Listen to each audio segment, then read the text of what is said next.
पौराणिक कथा में आज हम वाराणसी की कथा सुनेंगे।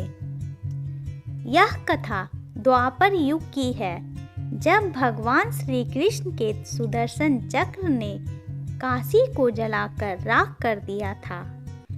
बाद में यह वाराणसी के नाम से प्रसिद्ध हुआ। यह कथा इस प्रकार है। मगध का राजा जरासंध बहुत शक्तिशाली और क्रूर था। उसके पास अनगिनत सैनिक और दिव्य शस्त्र थे। यही कारण था कि आसपास के सभी राजा उसके प्रति मित्रता का भाव रखते थे। जरासंध की अशिष्ट और प्रशिष्ट नामक 2 पुत्रियां थीं। उनका विवाह मथुरा के राजा कंस के साथ हुआ था। कंस अत्यंत पापी और दुष्ट राजा था। प्रजा को उसके अत्याचारों से बचाने के लिए भगवान श्री कृष्ण ने उसका वध कर दिया था। दामाद की मृत्यु की खबर सुनकर जरासंध क्रोधित हो उठा।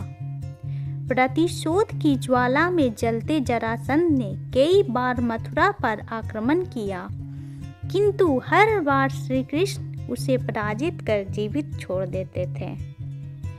एक बार उसने कलिंग राज पौंड्रक और काशी राज के साथ मिलकर मथुरा पर आक्रमण किया, लेकिन भगवान श्री कृष्ण ने उन्हें भी पराजित कर दिया। जरासंध तो भाग निकला, किंतु पौंड्रक और काशीराज भगवान के हाथों मारे गए। काशीराज के बाद उसका पुत्र काशीराज बना और श्री कृष्ण से बदला लेने का निश्चय किया। वह श्री कृष्ण की शक्ति जानता था, इसलिए उसने कठिन तपस्या कर भगवान शिव को प्रसन्न किया और उन्हें समाप्त करने का वर मांगा। भगवान शिव ने उसे कोई अन्य वर मांगने को कहा, किंतु वह अपनी मांग पर अड़ा रहा। तब शिव ने मंत्रों से एक भयंकर कृत्या बनाई और उसे देते हुए बोले, वत्स, तुम इसे जिस दिशा में जाने का आदेश दोगे, यह उसी दिशा में स्थित राज्य को जलाकर राख कर देगा।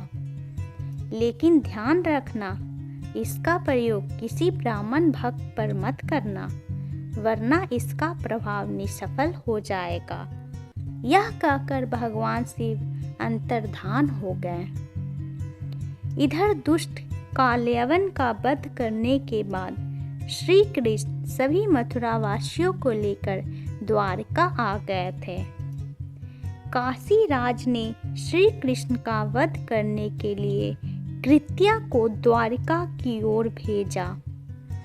काशीराज को यह ज्ञान नहीं था कि भगवान श्री कृष्ण ब्राह्मण भक्त हैं, इसलिए द्वारिका पहुंचकर भी कृत्या उनका कुछ अहित न कर पाई।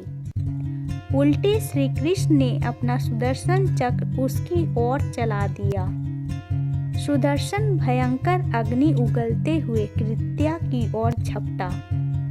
प्राण संकट में देख कृत्या भयभीत होकर काशी की ओर भागी। सुदर्शन चक्र भी उसका पीछा करने लगा। काशी पहुंचकर सुदर्शन ने कृत्या को भस्म कर दिया, किंतु फिर भी उसका क्रोध शांत नहीं हुआ और उसने काशी को भस्म कर दिया। कालांतर में वारा और आशी नामक 2 नदियों के मध्य यह नगर पुनः बसा।